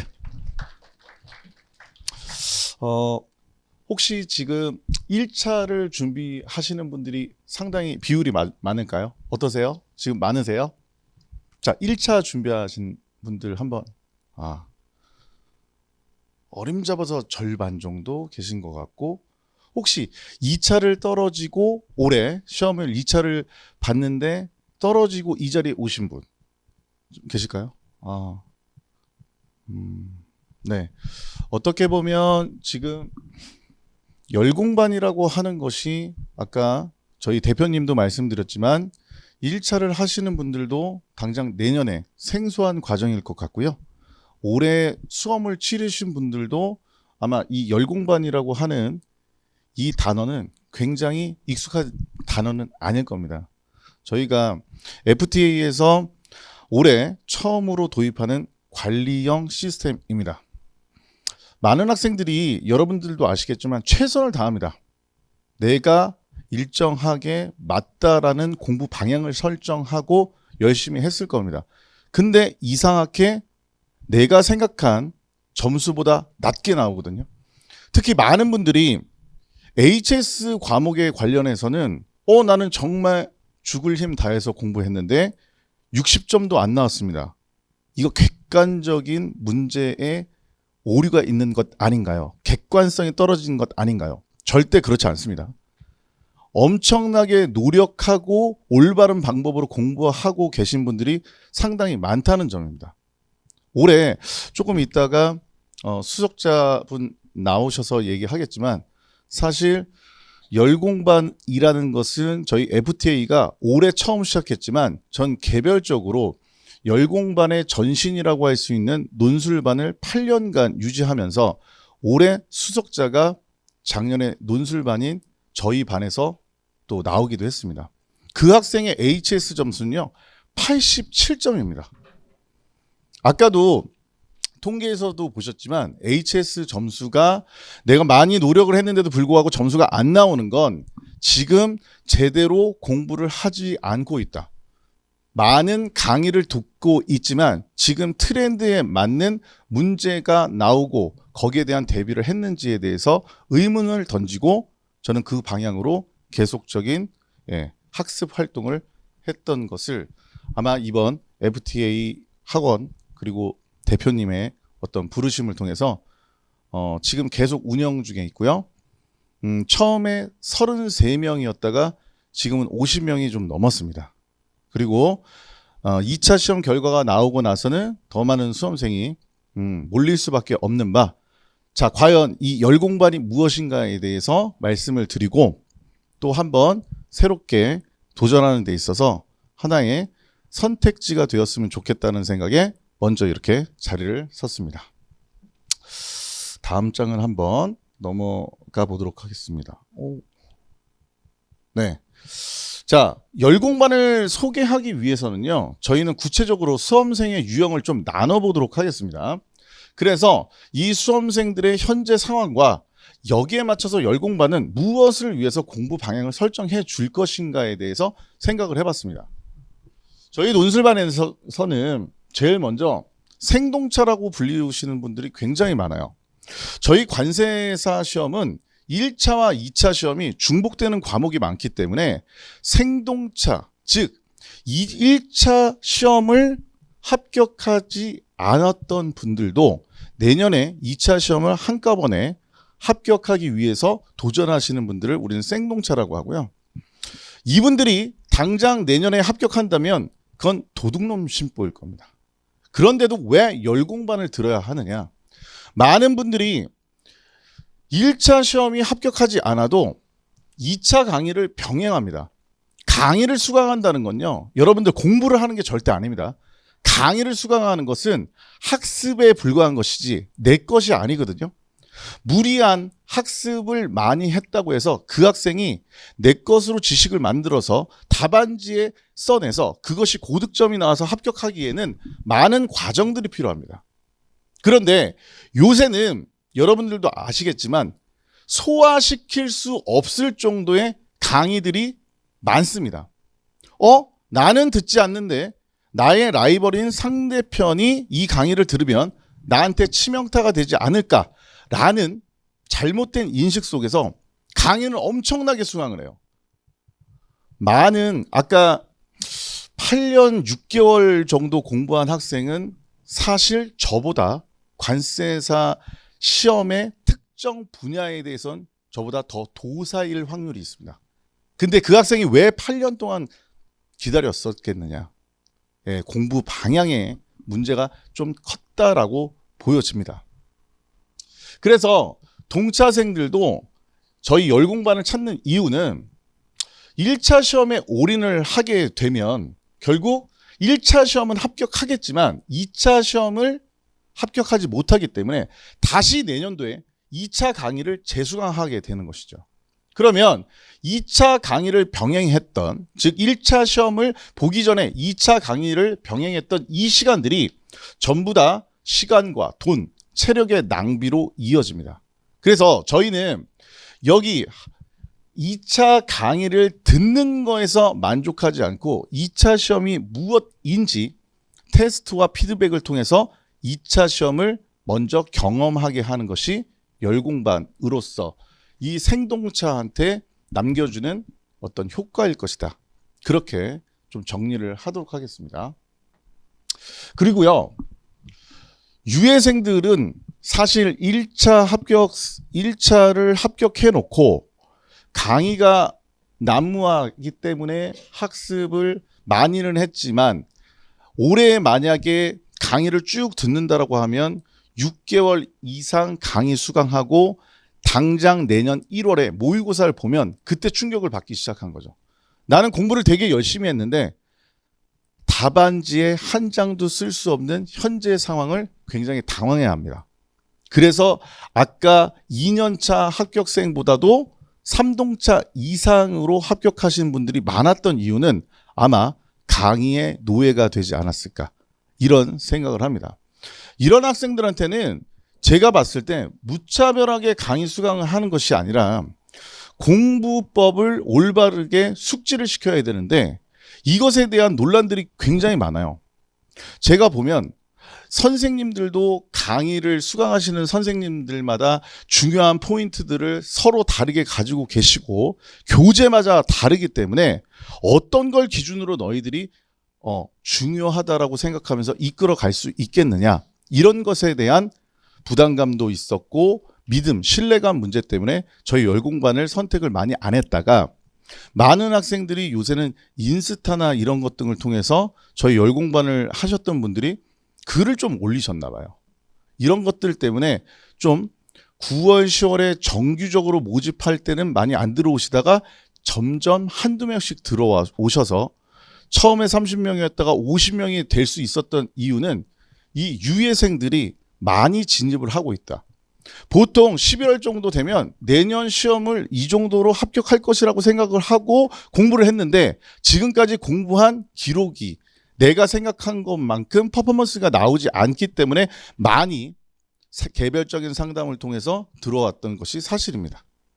그래서 유예생들에게는 이 강의 수를 좀 제한하면서 이 올바른 공부 방법을 숙지시키면서 지금 현재 열공반에서 들어와서 가장 좋은 답안들을 보이고 있는 것이 사실 유예생이기 때문에 유예생에게 저희 열공반에서 제공하고 있는 것은 상위권을 미리 모의고사 보기 전에 어느 정도 위치를 선점하자. 이것이 저희 열공반의 유예생에 대한 목표입니다. 사실 오늘 가장 중요한 건 첫 번째 유형과 두 번째 유형이 아니라요. 바로 오늘 합격자 발표가 18일 날 나고 나서 재도전을 하는 학생에게 왜 여러분들이 열공반을 선택해야 되는지에 대한 답변입니다. 사실 많은 학생들이 이 합격자 발표까지 기다렸다는 것은 2차 시험이 끝나고 나서 합격을 어느 정도 예단하는 학생들이 있거든요. 이 학생들이 6월 24일 날 시험을 보고 10월 18일까지 4개월 남짓되는 시간 속에서 어떤 일을 제대로 한 적이 없이 시간 낭비를 했던 건 사실입니다. 내가 합격할지도 모르기 때문에 다시 공부하기도 그렇고 다른 일을 하기에도 손에 안 잡혔기 때문에 무작정 기다렸다고요. 근데 이 학생들이 동차면 상관없는데 만약에 유예생이라고 하면 올해 1차 합격을 하지 않았기 때문에 내년에 바로 11일인데도 불구하고 내년에 1차까지도 병행을 해야 합니다. 1차 시험은 통상적으로 여러분들 동차생의 입장에서는 2개월을 잡아먹습니다. 1차를 다시 준비하는데 2개월을 잡아먹어요. 그러면 벌써 2차를 준비하는 데 있어서 나의 수험 시간은 내년 1월에 가 있는 겁니다. 실질적으로 지금부터 다시 재도전한다고 하더라도 6개월이 안 되는 시간을 보내고 또다시 시험을 볼 거예요. 이런 학생들에게 저희는 빨리 지금 잘못된 게 분명히 있을 거란 말이에요. 2차 시험이 예를 들어서 네 과목 중에 관세법이 잘못됐는지 무역실무가 잘못됐는지 어느 항목이 잘못됐는지 빨리 이것을 잡아드려야 돼요. 그리고 더 중요한 것은 올바른 패착에 대한 이해가 필요합니다. 이게 시험이 떨어지면 원망하게 돼 있습니다. 내가 왜 떨어졌지? 주관식 문제이기 때문에 채점자가 마음대로 채점한 거 아니야? 이런 생각을 굉장히 많이 하시거든요. 그래서 올해 무역실무라고 하면 URC를 더 공부를 많이 했었어야 되나? 관세법이라면 면세증표 내가 못 썼는데 그걸 썼어야 합격했었나? HS 아까도 말씀드렸지만 나 그렇게 열심히 했는데도 왜 60점이 못 넘었지? 뭔가 내가 채점하고 있는 항목 중에 누락이 돼서 떨어졌을 거야. 내가 왜 졌는지 이 패착에 대해서 이해가 없다 보니까 답답한 마음과 내년에 공부를 하더라도 불안감은 계속 증폭될 것입니다. 사실 제가 오늘 이 열공반에서 소개하는 가장 주된 이유는 이분들입니다. 이분들은 이 위에서 만약에 내가 떨어졌다. 그럼 내년에 3동차가 되거든요. 1차 시험 끝내놓고 많이 체력적으로 부담이 생겨서 거의 포기하신 분들이 더 많아요. 그리고 4년차 유예로 넘어가는 것이 부지기수죠. 지금 시간이 얼마 없습니다. 1년을 다시 공부하시는 게 아니에요. 6개월밖에 공부를 하지 않습니다. 물론 1차 시험을 합격했던 경험이 있기 때문에 그냥 생으로 1차를 공부하시는 분들보다는 당연히 요령이 있겠죠. 그래 봐야 2차를 다시 도전하기에는 6개월밖에 안 걸렸는데 4개월 동안 쉬다 보니까 내가 갖고 있는 지식을 다시 복귀시키기에도 시간이 걸린다는 거죠. 이런 것들을 위해서 저희 열공반에서는요. 다음과 같이 3가지 정도의 키워드로서 여러분들에게 말씀을 드릴 수 있을 것 같아요. 저희는 매일 4과목을요. 관세법에서부터 무역실무 4과목을 매일매일 테스트를 하고 있습니다. 10점에서 20점 분량으로 5시 반에 문제가 출제가 되면요. 홈페이지에서 확인하고 단톡방에서 자기의 실명 밑에다가 답안지를 올리고 모든 사람이 볼 수 있게 그 해당하는 반의 수험생들 다른 사람들이 다 볼 수 있게끔 문제를 풀고 답안을 올려야 됩니다. 일정 시간이 되면 답안을 더 이상 올릴 수도 없어요. 2차 시험 보시는 분들 알겠지만 오픈북을 했을 때 시간이 더 많이 걸립니다. 이 테스트를 통해서 저희가 얻고자 하는 것은 내가 지금 라이벌로 생각하고 있는 상대방의 실력도 확인하고 내 답안지가 쪽팔리지 않게 하기 위해서 공부시키는 역할도 있지만 정말 중요한 건 여기 가운데 있는 담당 선생님이 여러분들의 실력을 매일매일 진단할 수 있다는 거죠. 예를 들어 보겠습니다. 많은 학생들이 범위가 많아지면 많아질수록 힘들어합니다. 그래서 1, 2월 달에는 한 30등도 했다가 20등도 했다가 고득점을 하고 있는데 5월 달, 6월 달 범위가 많아지면 등수가 점점 쳐져서 시험장에서 패착을 일으키는 경우 많죠. 그러면 그 학생의 문제는 범위가 많아지는 데에 따른 공부 방법이 1, 2월 달처럼 깜지 스타일로 오른쪽에는 메모지나 답안지 놓고 그냥 그대로 똑같이 쓰는 거에만 한정되다 보니까 범위가 점점 늘어나잖아요. 반범위가 늘어나죠. 이 정도 수준이 되면 더 이상 손으로 내가 모든 걸 쓰면서 공부하기에는 시간이 부족하다는 사실을 압니다. 그럴 때는 이미 늦은 거죠. 그래서 매일매일 저희는 테스트를 보면서 지금도 3주에 1회독가량의 고난이도를 통해서 수험생들이 매일매일 이 과목에 대해서 시험을 보고 저희는 아직도 쓰면서 공부하는 비율이 너무 크다, 작다 이런 것 등을 항상 발견하고 피드백을 하는 시간을 그 당일날 가져가는 것이 원칙입니다. 어떻게 보면 제대로 된 관리라는 말씀을 드리는 거죠. 자, 이건 올해 열공반을 했던 학생들의 결과물입니다. 제가 의미 없는 숫자만 남겼는데요. 자, 저희는 작년에 14명의 학생이 들어갔고요. 그 중에서 7명이 합격했습니다. 물론 그 작년도에 1명 학생까지 포함을 한다면 물론 50% 이상이 될 거예요. 올해 합격률이 13%라고 합니다. 저희가 보수적으로 잡아도 50% 이상의 합격률도 있었고요. 정말 중요한 건 조금 이따 들어오시는 수험생, 수석한 합격생을 배출을 하기도 했죠. 그리고요, 올해 9월부터 저희 논술반이라고 할 수 있는 열공반을 들어오신 분들의 여기에 수강평입니다. 공부 범위가 명확하다. 조금 더 나아질 수 있는 가능성을 보였다. 여기서요, 저에게 공부 방법을 제대로 잡게 해줬다. 물론 정보원 간사님 사랑합니다. 이런 내용도 있었고요.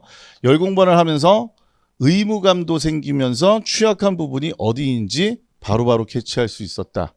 공부는 수험생이 하는 것이고 여러분들의 고민은 저희 열공반이 담당 선생님을 통해서 대신 해줄 수 있었다. 자, 목차 암기식 저희가 무작정 자료도 제공하고요. 피드백도 제공하고요. 언제든지 상담이 가능하다 등 여러 가지 적극적이고 좋은 수강평들이 많이 올라왔습니다. 만약에 저희 열공반에 대해서 아직도 의심을 하고 퀘스천 마크가 있다라고 하면 자꾸 본인만 계속 좌절할 수밖에 없는 결과가 나올 겁니다. 자, 열공반이 올해 어떻게 보면 신설되면서 많은 분들이 낯선 관리형 프로그램이기 때문에 많은 질문과 함께 할까 말까 고민을 하시는 분들이 굉장히 많아요.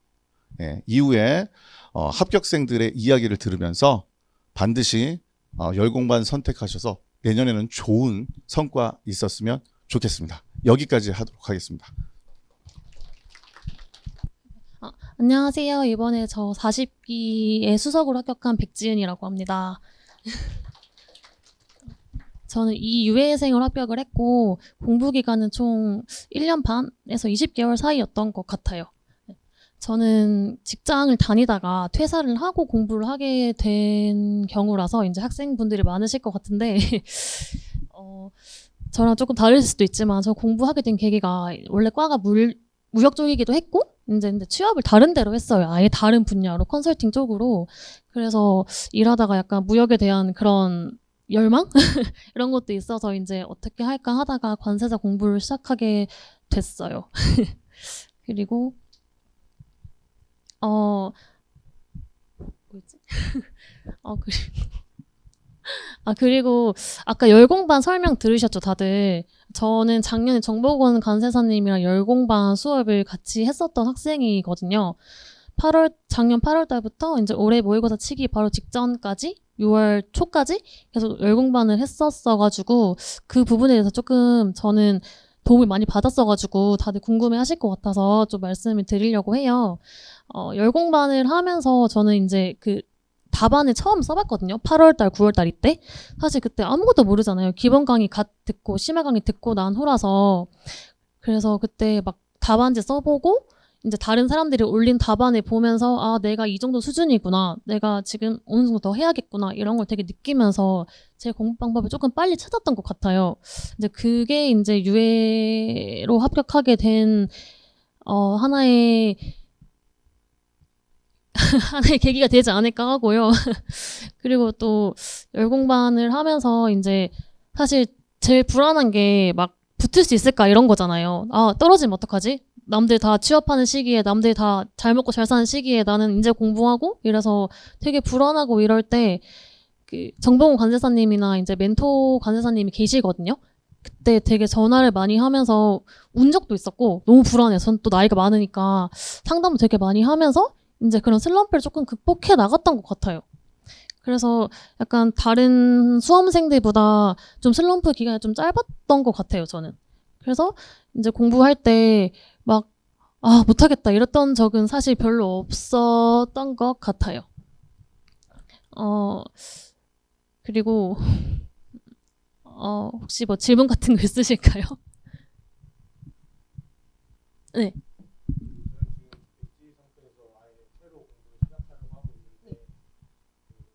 제가 집이 여기서 거의 한 2시간 정도 걸려요. 네. 그 왕복 시간을 고려했을 때 또 현장 강의의 장단점과 온라인 강의의 장단점을 고려를 했을 때 현장 강의가 그 왕복 시간을 고려할 만큼 메리트가 있는지, 아니면 만약에 온라인 강의를 듣더라도 이렇게 좀 모르는 부분들을 커뮤니케이션 할 수 있는 시스템이 잘 갖춰 있다고 생각이 드시는지, 그리고 종합적으로 봤을 때 개인적으로는 어떤 쪽을 더 추천하시는지. 저는 이제 대구에 살아가지고 거의 온라인 강의 들었고, 한 달 정도 이제 너무 지방에 있을 때 공부가 안 돼서 올라와서 공부해보자 해서 현장 강의를 들은 적이 있었거든요. 말씀하신 것처럼 현장 강의 들으면 이제 선생님이랑 1대1 소통도 되고, 이제 다른 친구들 공부하는 거 보면서 이제 그런 걸 따라할 수도 있는 거고, 그런 장점이 있긴 한데, 솔직히 왕복 4시간이시면 저는 차라리 인강이 낫다고 생각을 해요. 왜냐면 그 질문과 답변도 선생님도 되게 빨리 잘 답변해 주시고, 학원 측에도 전화하면 대응이 되게 빨라서 저는 불편함은 딱히 못 느꼈던 것 같아요. 네. 먼저. 그 1차를 듣고 이제 네. 기본 이론이랑 그 이제 기출 분석을 나름대로 하면서 공부를 해오고 있는데, 네. 선생님이 이제 첫 번째는 HS를 네. 회독을 계속 하면서 어떤 방식으로 지금 시기하시는지가 궁금하고요. 두 번째는 맵 강의에서 받는 자료들이 있는데, 그거를 모의고사 마지막 때까지 어떻게 끌고 가시는지, 어떻게 활용하시는지가 좀 궁금하거든요. 저는 HS를 그 작년에 열공반을 하면서 사실 거의 8월, 9월부터 암기를 시작했어요. 그래서 조금 암기가 빠르긴 했는데, 그래서 이 시점에는 거의 3주 1회독으로 잡았거든요, HS를. 이게 막 무조건 다 가져가겠다가 아니라, 일단 주규정을 먼저 잡고, 제일 처음에 주규정을 잡고, 이제 좀 괜찮아지면 호영 한두 개씩 늘려가는 방식으로 하면서 전 다 회독을 목표로 했어요. 뭐, 내가 어제 거 못했다고 오늘 어제 걸 절대 하지 않았고, 어제 거 못했으면 이거 다음에 한 번 더 봐야지 이렇게 하면서 넘어갔고, 그래서 그 3주 일에도 항상 지켰던 것 같아요. 주말엔 대신 비워놨어요. 왜냐하면 평일에 월화수목금 공부한 게 당연히 빠지거든요. 안 빠질 수가 없어요. 그러면 주말에 저는 뭐 쉬인 적도 많았지만 토요일날 공부를 한다고 치면 그날 빠졌던 거를 토요일날 복습을 했던 것 같아요. 빠진 부분 복습을 하고 무조건 다회독으로 돌리고 3주 1회독씩 그렇게 돌려서 이제 공부를 HS는 그렇게 했던 것 같고, 특히 관세법도 그렇고 HS도 그렇고 요새는 거의 다 법령 그대로 외워야 되잖아요. 그러면 꼼꼼하게 보는 것도 되게 중요한데 전 다회독도 되게 중요하다고 생각을 하거든요. 그래서 물론 회독할 때 날리듯이 보면 절대 안 되고, 정독을 하되 내가 이 부분 못 봤다고 붙잡고 늘어지지 말고 다음 회독 때 한 번 더 보면 되니까 봤으면 넘어가는 것도 괜찮은 것 같아요. 맵 자료는 사실 이거 개인 차이긴 한데, 저는 관세법 같은 경우는 맵 자료가 도움이 되게 많이 됐는데, 다른 과목들은 이제 자기 개인의 역량에 따라 다르니까 웹 자료를 따로 보진 않았고, 다른 과목들은 그거를 책에다 필기를 했어요. 그냥 단권화 같이 이제 내 기본서에다가 필요한 내용들을 따로 적어서 이제 거의 한 4, 5개월 전부터는 전 한 권으로만 봤거든요, 모든 과목을. 그래서 다른 자료 더 안 보고 더 헷갈리기 싫어가지고 전 그렇게 공부했던 것 같아요. 뒤에 분 먼저.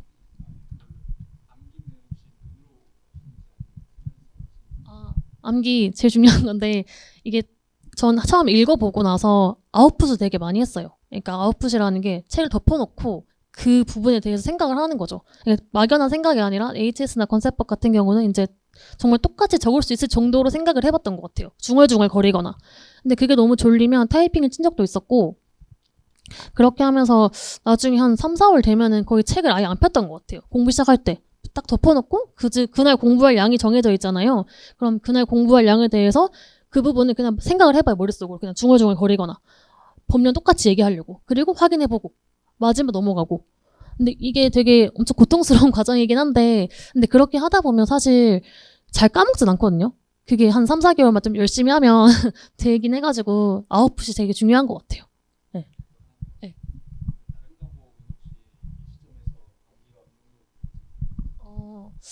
무역 실무 같은 경우는 전 협약을 먼저 외웠어가지고 협약 암기는 지금 상태에서 거의 한 50%는 됐었던 것 같고, 건세평가는 지금 시기에 저는 이건 사실 사람마다 공부 방법이 다르긴 하겠지만 협정을 좀 많이 읽었던 것 같아요.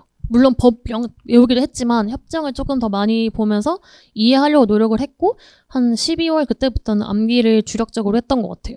관세평가 같은 경우는. 근데 관세법이랑 AHS는 무조건 암기를 빨리 시작하는 게 저는 좋을 것 같아요.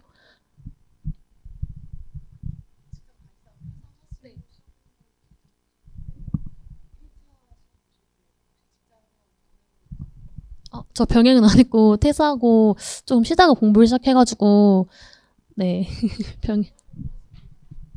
전업으로 한 게 1차만 한 4, 5개월 했던 것 같아요. 사실 그때는 저도 퇴사하고 난 직후라서 공부를 많이 하지 못했고 일단 회계랑 내세법 이쪽에 되게 강점을 두고 공부를 했던 것 같아요. 관세법이랑 무형용은 그냥 암기라서 외우면 된다 생각했기 때문에 조금 이해가 필요한 회계는 내세법이랑 회계 이런 거는 조금 시간을 많이 두고 공부를 했던 것 같아요. 저는 지금 이 시기까지는 사실 한 9시간 정도는 했고 한 11월, 12월, 1월, 2월 이때부터는 한 11시간, 10시간 이렇게 했던 것 같아요. 근데 대신 제가 이게 공부 시간이 막 그렇게 많아 보이진 않을 수도 있는데 저 점심시간이랑 저녁시간 있잖아요. 엄청 줄였어요. 밥 먹는 시간을 남들 1시간 먹을 때 20분 만에 먹고 이랬어요.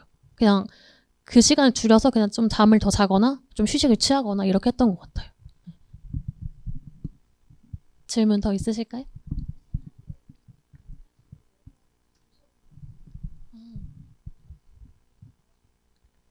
저 심야 강의 들을 때까지만 해도 하루에 2개씩밖에 못 봤거든요. 왜냐면 강의도 들어야 되고 공부도 해야 되고 해서. 근데 이제 어느 정도 강의 내용이 익숙해지고 공부 내용이 익숙해지고 나서는 하루에 4과목 다 봤던 것 같아요. 대회반이랑 이런 거는 11월, 12월부터 뭐 하루에 30분씩이라도 거의 매일 봤던 것 같아요. 뭐 월, 수, 금 대회, 뭐 화목, 토, 외환 이렇게 7개를 다 보지 못했고 네, 그렇게 봤던 것 같아요. 또 질문 있으실까요? 네. 저는 처음에 안 땄는데 결국 마지막에 땄어요. 결국 마지막에 실무는 이제 모든 내용을 못 땄고 막 그 인코텀즈 같은 경우 막 11가지 이런 거 있잖아요. 그런 것들은 앞불다 따서 외웠던 것 같아요.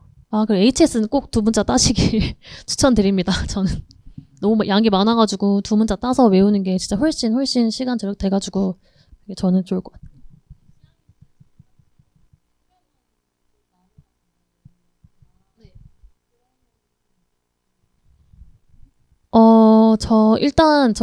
뭐 협약 공부할 때 1조부터 88조 이렇게 있으면 일단 전 조 순서를 조금 외웠던 것 같아요. 뭐 1조부터 몇 조까지는 이런 내용이고 2조부터 몇 조까지 이런 내용인데 이런 거를 조금 외우고 한 개수를 외웠어요. 1조에 몇 항이 있는지 그런 거는 외웠던 것 같아요. 그런 거 외우고 근데 너무 안 외워진다 이러면 2문자 따고. 네. 근데 이해를 조금 하려고 노력은 했던 것 같아요. 협약은. 더 이해가 잘 되기 때문에 이해하면 암기가 더 잘 돼가지고. 네.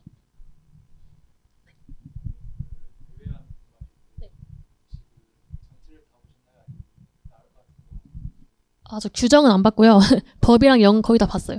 그리고 대외안도 저는 처음부터 2문자 따서 외웠어요.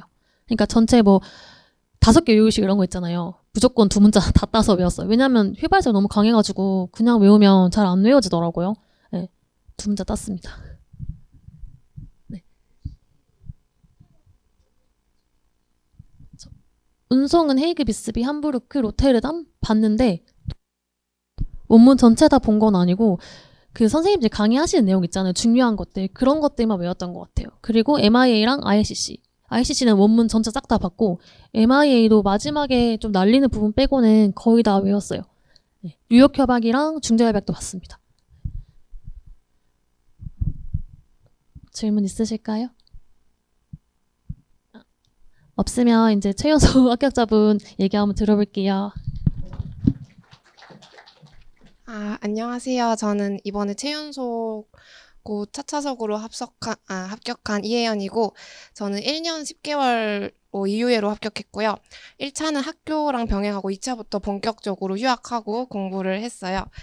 그 앞에서 그 수석분께서 다 말씀해 주셔가지고 저는 그냥 제가 공부했던 방법 어떻게 했는지 말씀드리려고 하는데, 저는 일단 크게 2가지로 저는 색깔 공부법이랑 2문자 이렇게 얘기를 할 수 있는데, 형광펜은 제가 색깔별로 다 다양하게 썼어요. 만약에 관세법에서는 관세청장은 주황색으로 쓰고 세관장은 노란색으로 쓰고, 만약에 뭐뭐는 예외로 한다 이런 거는 뭐 다 연두색으로 하고, HS에서도 이 부에서 이 표에서 이 류에서 다 다른 색으로 하고 문맥상 달리 해석되지 않는 한도 다 색깔로 일일이 표시를 해놨어요. 왜냐면은 저는 HS에서는 시간을 줄이는 게 가장 중요하다고 생각을 해서 다 두 문자를 다 따고 형광펜으로 다 쳐놔서 얘네는 하나하나 안 읽고 그냥 바로바로 넘어갈 수 있도록 준비를 했거든요.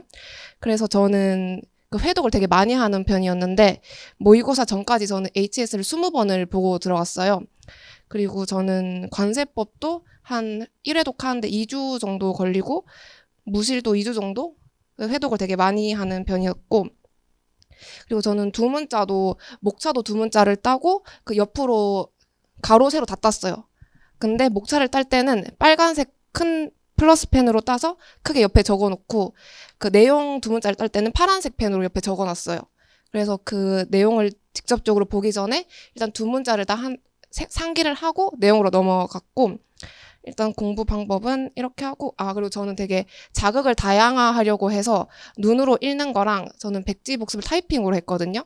그래서 다 타이핑으로 한 다음에, 그리고 저는 집 가서 밥 먹을 때나 샤워할 때 그 법령 앱에서 저는 음성 듣기로 들으면서 씻었거든요. 그래서 그 음성 듣기로 하면 좋은 게 이 다음에 나오는 내용을 내가 알고 있나 모르고 있나를 바로바로 체크를 할 수 있어가지고 이렇게 공부를 했고, 그리고 저는 일주일에 한 번은 무조건 쉬었어요. 그리고 일요일은 무조건 쉬었는데 이 쉬는 날에는 저는 뭐 반 틈도 공부 안 하고 아예 책을 안 폈고, 그리고 저는 막 토요일 밤부터 술 마신 적도 있고 그냥 완전히 다 휴식을 취하려고 했어요. 그리고 월요일부터는 완전히 공부를 제대로 하고, 그리고 저는 공부 시간이 되게 많은 편이었는데 저 7월 중순까지는 10시간씩 하고 그 1월까지는 12시간씩 하고 그리고 6월까지는 계속 13시간씩 공부했던 것 같아요. 그리고 저는 남들보다 한 줄 더 적자 이 생각으로 공부를 했어가지고 만약 강사님이 여기서 한 5개만 외웁시다 이러면 저는 한 8개, 9개 정도 다 챙겨갔던 것 같아요. 그리고 저도 9월 말부터 암기를 시작해서 저는 모의고사 전까지 거의 완벽은 아니더라도 문장을 쓸 수 있는 정도로 해서 모의고사를 들어갔던 것 같습니다. 뭐 질문 있으실까요? 네.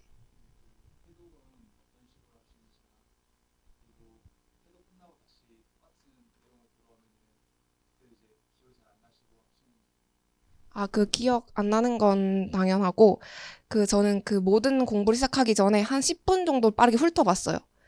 예전 합격자분은 3스텝 공부법이라고 하셨는데 저는 그냥 2스텝만 했거든요. 회독하기 전에 일단 가볍게 한번 10분 정도 훑어보고 그 내용을 이제 읽어 나가는 거죠. 근데 HS는 두 문자를 그냥 그 내용 하나하나 읽는 게 아니라 그냥 두 문자를 그냥 외우는 식으로 해서 후다닥 넘어갔어요. 관세법도 살짝 그런 식으로 해서 넘어가고, 요새 트렌드처럼 막 몇 개 쓰시오 이런 거는 좀 꼼꼼히 보고 넘어가려고 했어요. 아까 말했던 형광펜을 쳐놓으면은 단어를 하나하나 안 읽어도 빨리빨리 넘어갈 수 있어가지고 회독을 많이 할 수 있었던 것 같아요. 그리고 막 중복되는 막 어휘들 있잖아요. 그런 것도 다 이렇게 대괄호로 써놔서 그냥 바로바로 넘어가게 그냥 시간을 최대한 아끼려고 했던 것 같아요. 회독할 때. 네.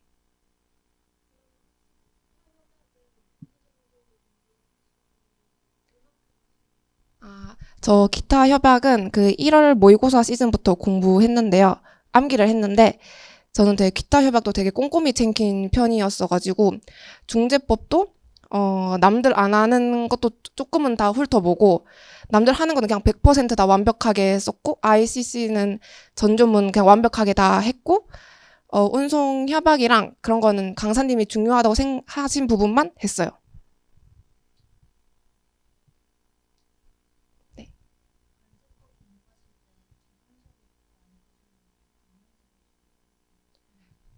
저는 법령직은 한 번도 안 보고 저는 무조건 기본서로 봤습니다.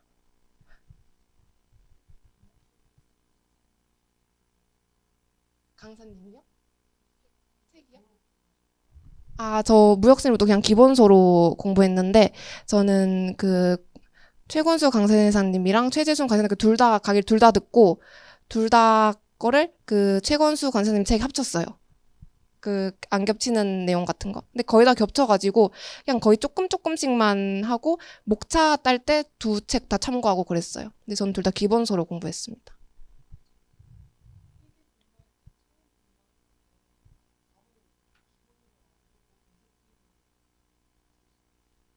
(1차) 회계요.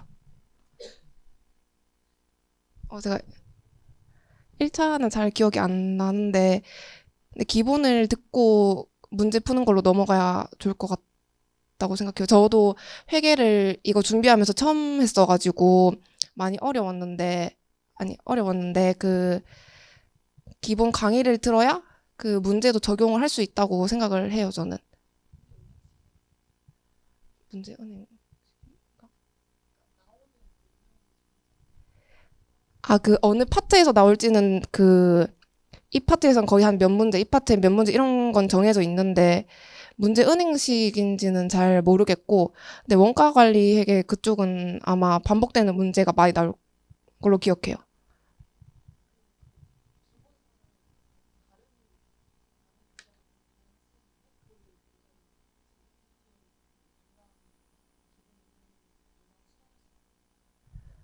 다른 교재가 관세사 학원 교재인가요?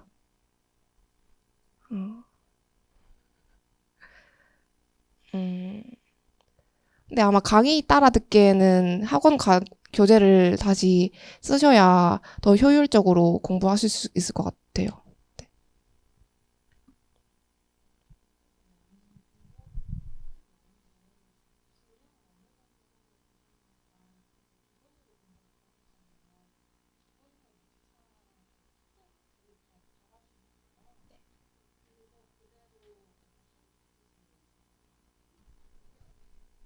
사진 찍듯이 외운 것도 있고 그냥 목차도 다 두 문자를 따세요.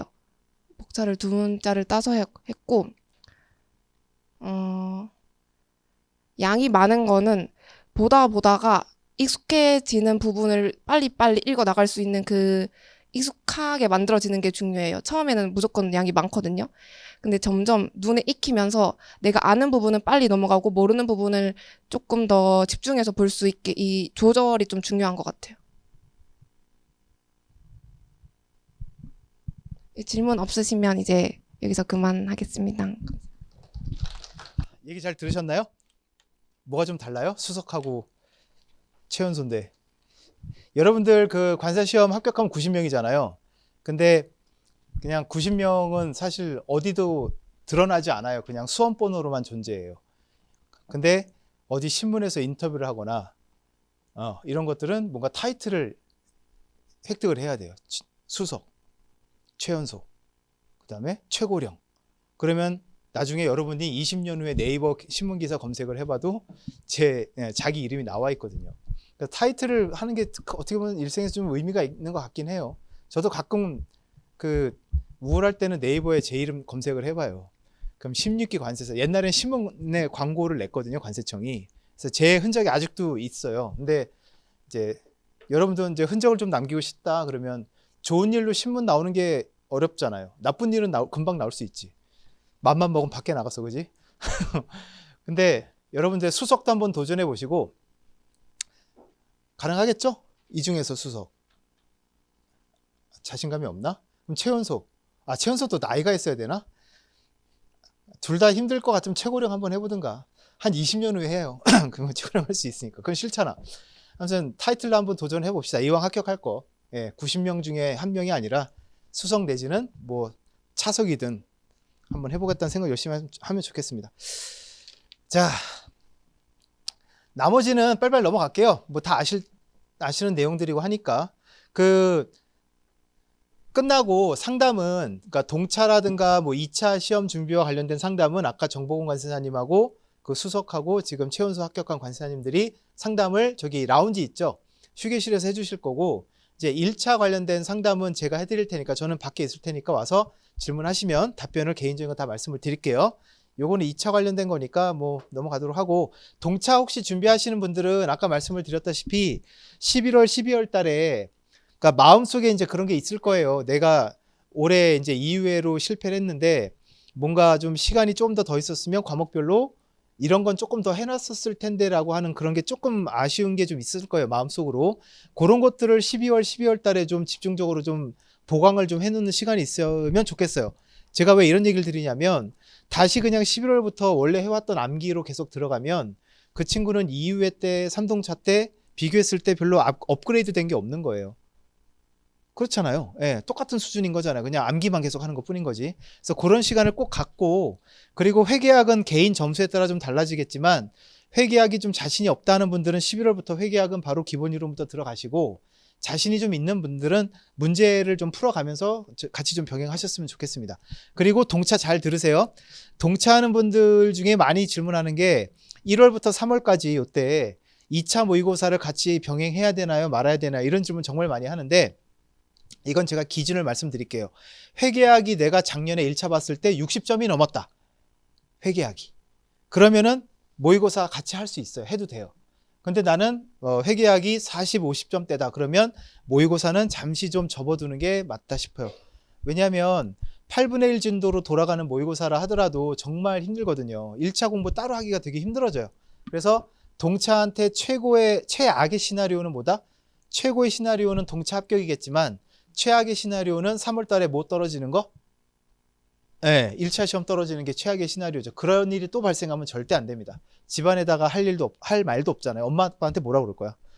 동차할게요 이랬는데 엄마 1차 떨어졌어. 이러면 말도 안 되죠. 생각하기도 싫죠. 그러니까 무조건 여러분들 동차는 2차 합격이 아니라 1차적인 목표가 1차 합격이에요. 1차 합격을 해놔야 그 다음 얘기가 있는 거니까. 그것 꼭 명심하시기 바랍니다. 너무 많이 봤어요. 동차한다고 하면서 1차 떨어지는 분들. 뭐 이건 이제 2차 공부하는 분들 얘기인데 다 아실 테니까 넘어가도록 하겠습니다. 자, 근데 이 이후로 공부하시는 분들은 1월부터 당장 뭔가 성과를 내려고 하는 조급한 마음은 좀 없었으면 좋겠어요. 1월 달에 모의고사 때는 아무래도 3동차라든가 좀 장수생들이 훨씬 더 두각을 나타낼 수밖에 없어요. 근데 이후에는 아무래도 처음이고 하니까 좀 퀄리티가 떨어지겠죠. 그걸 당연한 거라고 생각을 하세요. 너무 이렇게 부담 갖지 마시고. 그래서 계속 그걸 꾸준히 유지하다 보면 이제 이 유해인 친구들도 한 3월, 4월부터는 이제 점수가 점점점 올라가기 시작하거든요. 지금 나왔던 수석하고 최연소 합격자도 뭐예요? 다 유해잖아. 그죠? 꼭 명심하시기 바랍니다.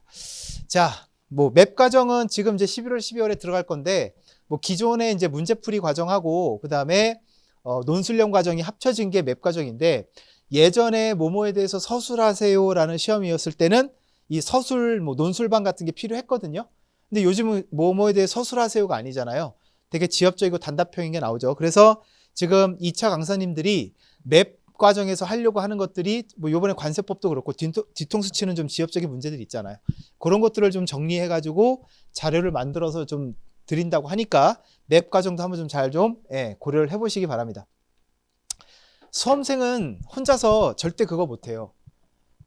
딱 찍고 이거는 나올 것 같으니까 요거 하고 얘는 버리고 선택을 해야 되잖아요. 그걸 수험생 혼자 할 수 있다 없다? 못 해요. 근데 강사님이 야 이거 버려 그러면 왠지 위안이 되죠. 안심이 되죠. 강사님이 버리랬어. 왠지 안심하고 버릴 수가 있는데 혼자 공부하는 분들은 그걸 잘 못해요. 혼자서는 절대 이걸 버리는 걸 못하더라고요. 그래서 그런 것들을 좀 해주신다고 하니까 참고를 하시면 될 것 같습니다. 자, 그래서 2차 시험 대비는 뭐 11월, 12월 달에 맵 과정이 있고 그 다음에 모의고사도 뭐 6개월이 진행되긴 하지만 결제는 뭐 2달 단위로 할 수도 있고요.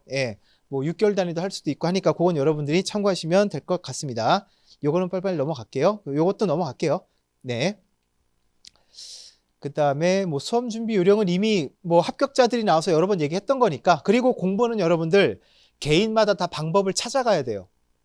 무슨 말 이해되셨죠? 지금 저 두 분들도 처음부터 저 방법을 알고 한 게 아니에요. 하다 보니까 스스로 이제 찾아가고 깨닫게 된 거지. 그래서 일단은 여러 가지 공부를 특히 1차 하시는 분들은 2차 공부 이제 시즌이 오면 여러 가지 궁금했던 그런 방법들을 다 시도해 보실 것을 권장을 합니다. 초창기에. 이렇게도 해보고 저렇게도 해보고 하다 보면 나한테 맞는 게 나오거든요. 그래서 남한테 물어봐가지고 그 방법을 그냥 따라가는 거는 그렇게 성공하는 건 없더라고요. 요것도 넘어갈까요? 넘어갈게요. 자, 올해 합격자가 말하는 합격 노하우인데 뭐 당연한 말이죠. 제일 많은 게 암기래요. 거의 50%가 암기가 제일 중요하다. 이게 얘기를 하는데 여기서 이제 중요한 건 뭐냐? 합격할 수준이 되면 여기 보면 이해도라고 돼 있는 부분이 사실 12%밖에 안 되거든요. 근데 공부를 시작하는 분들한테는 이해도가 제일 중요해. 공부계획 학습량하고 초창기에는 뭔 말인지 알아 먹어야 외우죠. 이해돼요? 근데 합격한 분들 입장에서는 이건 이미 해결이 된 사람들이니까 그분들은 암기가 중요하다고 얘기를 하지만 여러분들은 좀 다르다. 시작할 땐. 이해되셨죠? 이거 잘못해가지고 무조건 무지성으로 암기 들어가고 그러면 안 된다. 큰일 난다 나중에. 지금 그렇게 하다가 힘들어가지고 상담하러 오는 분들 되게 많아요. 자, 그렇습니다. 그래서 공부계획과 학습량 되게 중요해요. 저거 정말 체계적으로 공부하는 거 정말 중요하니까 아까 나왔던 열공반 같은 것도 생각을 좀 해보시고, 마음이 급하니까 빨리빨리 넘어갈게요. 자.